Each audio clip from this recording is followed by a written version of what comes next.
Kua hāpai ake te kōti teitei o te whanganui a Tara i te whakatau a te rōpū whakamana i te tiriti, kia kaua te reo Māori e kōrerotia i roto i tētahi o āna hui kokoraho.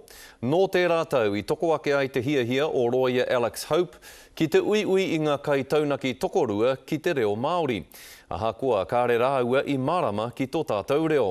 Mea rawa ake ka whakahe te rōpū whakamana i tērā hiahia ōna.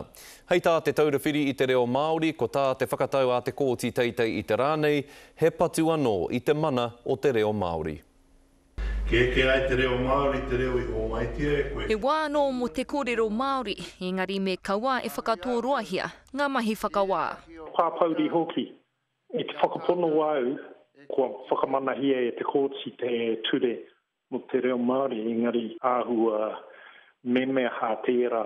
Nā te taurāwhiri i te reo Māori i tautoko te pira a Leanne Green i te rātau, ko te take kaore ia i whakai ki te whakatau a te traipūnara kia aukatihia te kōrero Māori a tōna roia a Alex Hope.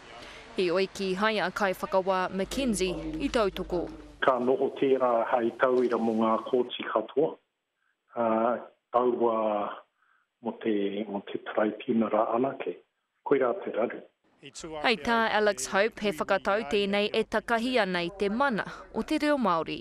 Hei te mutunga, ka riro te reo hei reo whakarākei i ngā hui, i ngā kehi i mui ngā kōti ka tīmata, ki te he paku kōrero i te reo. Ka mutu he karakia, engari ko ngā ngako kai wainga, te reo Pākehā. Ko te hiahia ina nei kia pīrahia tēnei whakatau. He oi ko te tūmanako kakaha tonu te whakamahi i te reo Māori, i roto i ngā kōti. Irana Smith, Te Karere.